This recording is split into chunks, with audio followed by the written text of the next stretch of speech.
Olá, eu sou o pastor Renato Borges, e se eu te dissesse que as igrejas evangélicas mais recentes, mais novas, elas podem se comparar às igrejas católicas. Elas têm uns paralelos, em especial, com as igrejas católicas do período medieval, o período mais criticado, de onde surge, inclusive, a reforma protestante. Então, coisas que os reformadores criticavam, coisas que os reformadores estavam indo contra, Lutero e os demais reformadores, hoje nós vemos presentes nas denominações evangélicas mais novas.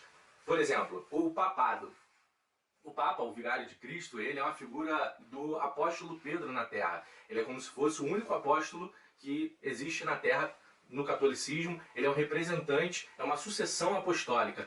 Isso termina com a Reforma Protestante para nós evangélicos, mas hoje em dia há um resgate, há um movimento apostólico. Quando uma igreja diz assim, essa é uma comunidade apostólica, nem sempre ela quer dizer que está vivendo com base na doutrina dos apóstolos, na doutrina dos discípulos de Cristo, mas que eles levantaram um apóstolo, deram um título de apóstolo para um dos líderes religiosos. O problema disso tudo é que, da mesma forma que o apóstolo na Igreja Católica, o Papa, ele é inerrante, ele faz uma interpretação que não pode ser discutida, da mesma forma um apóstolo numa igreja evangélica, ele vai acabar recebendo uma autoridade mística muito superior, muito maior, não vai poder ser criticado. As próprias escrituras, na hora de fechar a Bíblia, o cânon da Bíblia, tinha que criar critérios, e um dos critérios era esse, apostolicidade, o quanto aquilo tinha proximidade com a doutrina dos apóstolos, se havia sido escrito por um dos apóstolos, e isso era o que importava. Os apóstolos eram o alicerce ali da igreja, o alicerce da doutrina. E da mesma forma, você imagina que um apóstolo atual, ele escreva algo, diga algo, mesmo que esteja fora das escrituras, ganha um peso incrível, assim como o Papa. A tradição católica, ela define coisas que não são bíblicas. Isso para nós protestantes, evangélicos, isso é inaceitável. Mas com o resgate dos movimentos apostólicos, isso vai sendo algo mais real dentro das nossas igrejas. Outro motivo, o sacerdócio. É bem parecido com a questão apostólica, mas o sacerdócio para nós protestantes é o sacerdócio universal de todo cristão. Todos nós fomos feitos por Cristo, reino e sacerdote, para o seu Deus e Pai. E nós somos então sacerdotes, ou seja, podemos fazer funções que antes era otorgada só a um grupo específico de pessoas, os sacerdotes. Hoje, o culto a Deus, a devoção a Deus, a comunicação com Deus, inclusive no simbolismo do rasgar do véu, né? Na crucificação de Jesus, o rasgar do véu do templo, que separava a glória de Deus dos demais, daqueles que não eram separados para aquilo. Então nós temos essa ideia desse rompimento, do acesso através de Jesus Cristo, acesso ao Pai.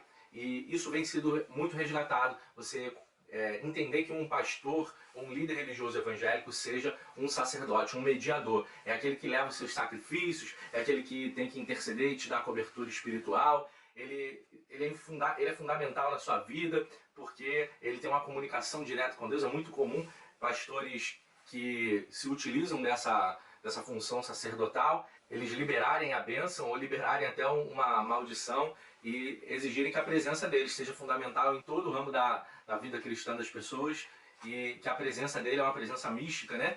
Porque outorgam para si o título de sacerdote, a função sacerdotal, quando na realidade nós sabemos, nas igrejas evangélicas, na igreja protestante tradicional, um irmão pode orar pelo outro, todos os irmãos podem pregar, podem ter acesso às escrituras, podem fazer visitas, funções que antes eram atribuídas só a um sacerdote. Na igreja evangélica, o corpo todo pode fazer essa função, ainda que cada um tenha o seu dom, cada um tenha seu ministério, como o pastor tem seu ministério, os demais irmãos têm seus ministérios, mas essa função sacerdotal, ela, para o entendimento evangélico, ela é para todos os cristãos. Mas para muitas igrejas modernas, isso vem se perdendo e vem sendo resgatado esse modelo romano. Doutrinas extra-bíblicas.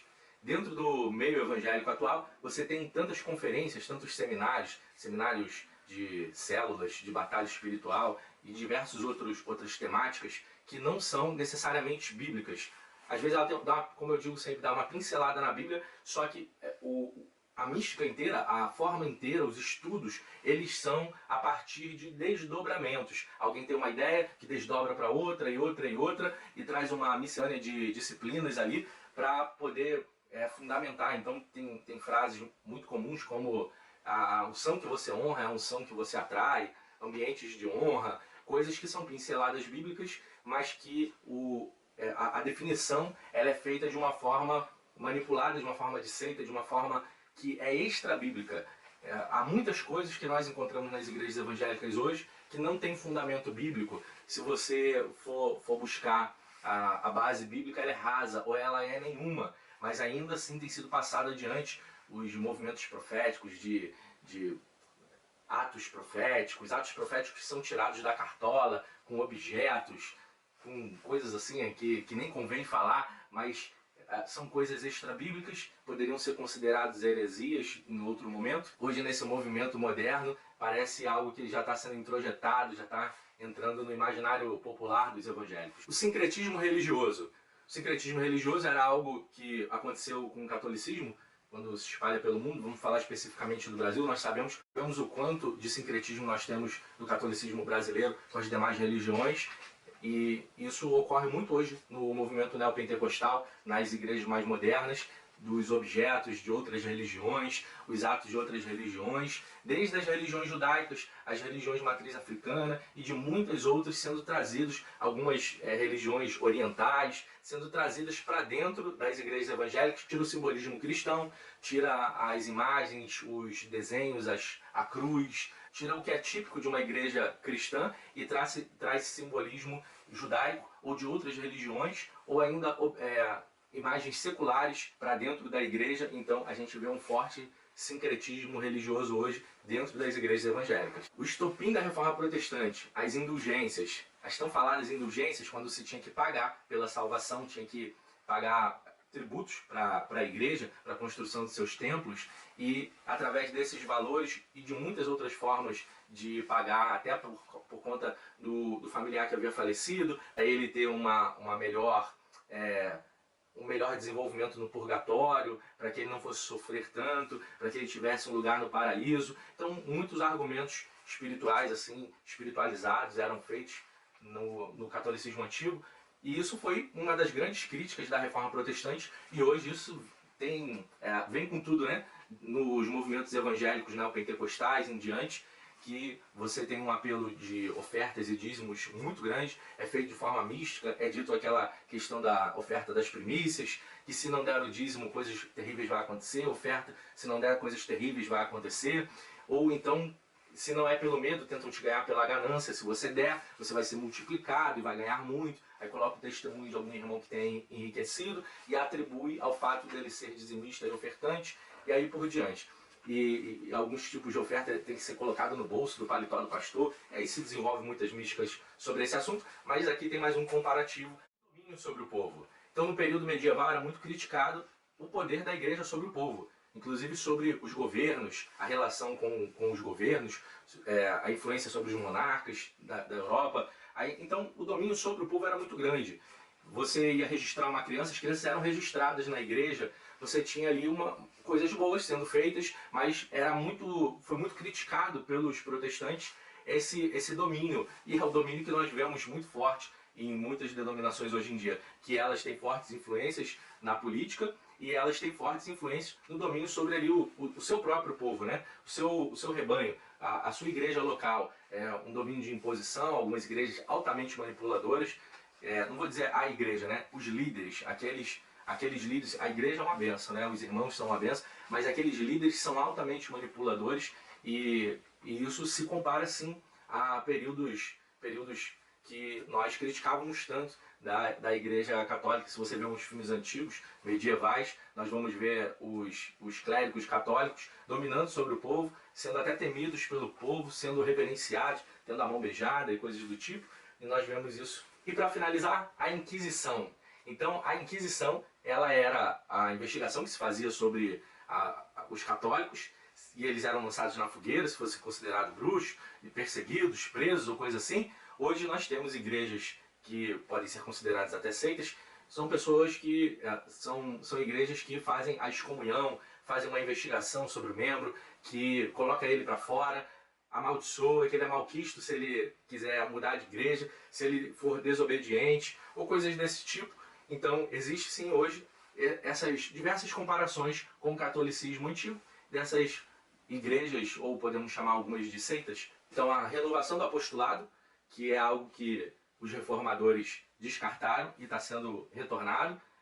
O sacerdócio, que era o sacerdócio universal, o sacerdócio para todo cristão, e está sendo exclusivo para os pastores novamente. Os pastores têm dito, a igreja é minha, a igreja é dos pastores. A igreja deixa de ser da comunidade, dos irmãos. Hoje nós vemos pastores donos de igreja, mesmo aqueles que não são donos, são de igrejas históricas, eles fazem o domínio na igreja, eles querem declarar isso. A igreja não é dos membros, a igreja ela pertence aos pastores. Doutrinas extra-bíblicas, então boa parte de uma igreja desse tipo dá cursos, dá seminários de conteúdos que não são bíblicos, conteúdos diversos. Então, doutrina extra-bíblica que é canonizada, santificada naquela denominação, ela é levada muito a sério, como se fosse um conteúdo cristão, e de fato não é.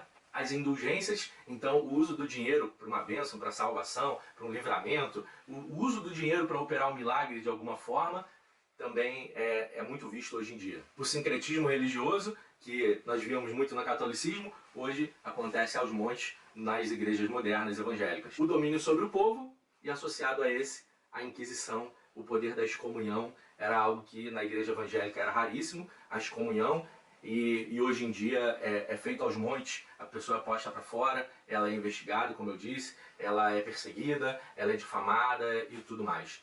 Se os nossos reformadores queridos, Lutero e companhia, tivessem vivos nos dias atuais, eles fossem da nossa época, qual seria a atitude deles? Nós os aplaudimos tanto, nós aplaudimos as histórias dos reformadores, de Calvino, Zwingli e muitos outros, ou mesmo de John Wesley em sua época, e tantos outros avivalistas e aqueles que traziam vozes proféticas, nós os aplaudimos, hoje que eles já estão mortos, mas será que nós os aplaudiríamos na época, ou nós estaríamos enquadrados nesse sistema, adaptados ao sistema de sua época, ou de fato reconheceríamos que algo precisaria ser feito?